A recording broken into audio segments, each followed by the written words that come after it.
Sunny, also known as Habscave on Instagram. Go follow him right now if you can. Happy to be here, Alex. You guys, Habs Fan TV, man. Amazing content. Love it. Tell us. Here. Yes, sir. There we go. That's beautiful. Tell us, what did you think about the game tonight? Let's start off with that. You know, the ceremony was phenomenal. I mean, the Canadiens always pull this off with class.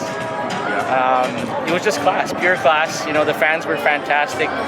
They had to stop us basically from cheering. I mean, that's the normal thing, right? They really, Michel Lacroix, he tried. They pulled the moment of silence. That's what got us quiet.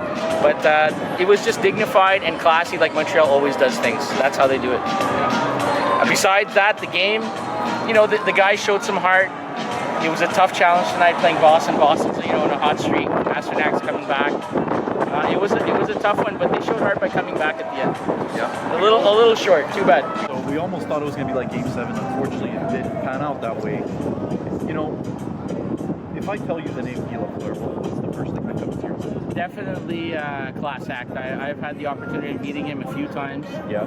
And what stood out was just his stature and his voice. You know, he was very commanding, and he was just a class act. You know, he never left the room without saying hi to everybody and giving everyone an autograph, which is, you know, over the years, I've been coming to games for 30 plus years. Yeah. I've met a lot of players.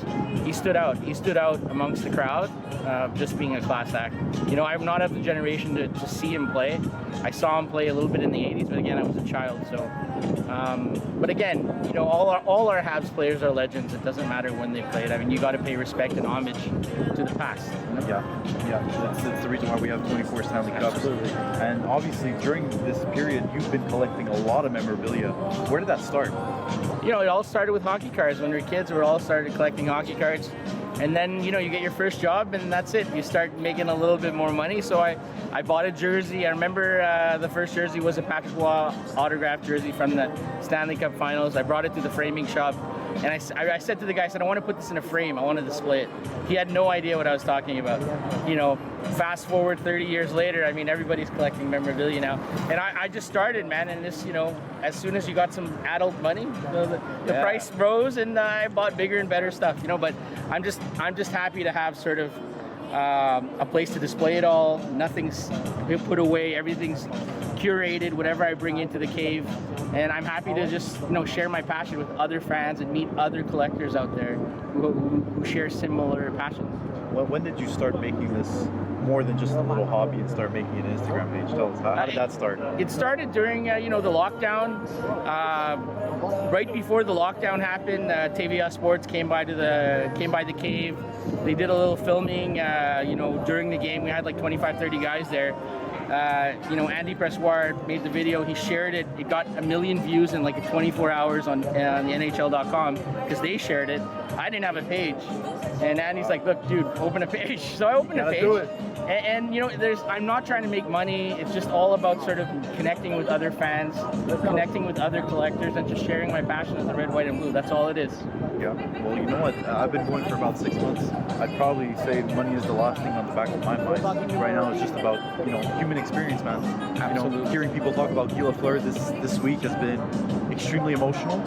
I've gotten interviews that almost made me cry. It's something special. Being born and raised as a Montrealer, it's in our blood. You know, it's plain and simple. You grow up playing hockey on the ice, street hockey.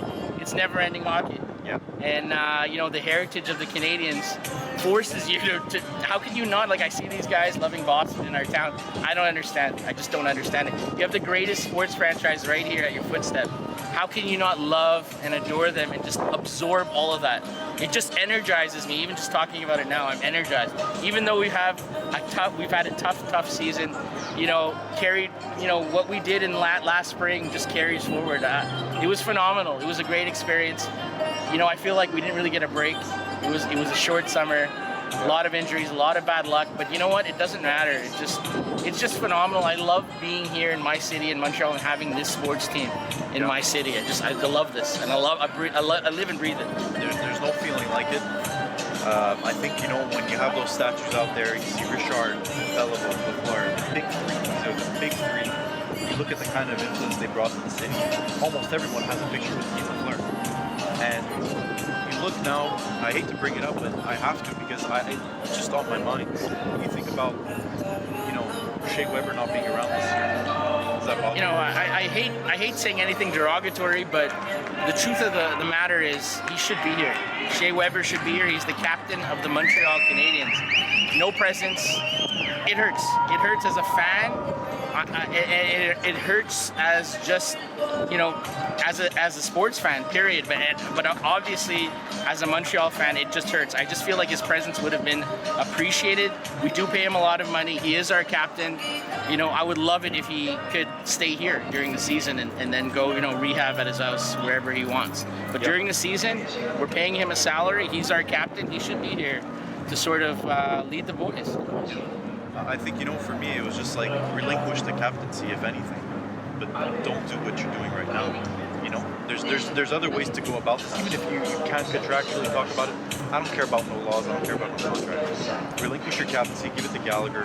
Let's do something else. And hopefully, we're gonna have many great captains to come and many leaders. Thank you so much. Follow Habscave on Instagram. Follow Habs Fan TV, baby. TikTok. Habscave, let's go. Habscave.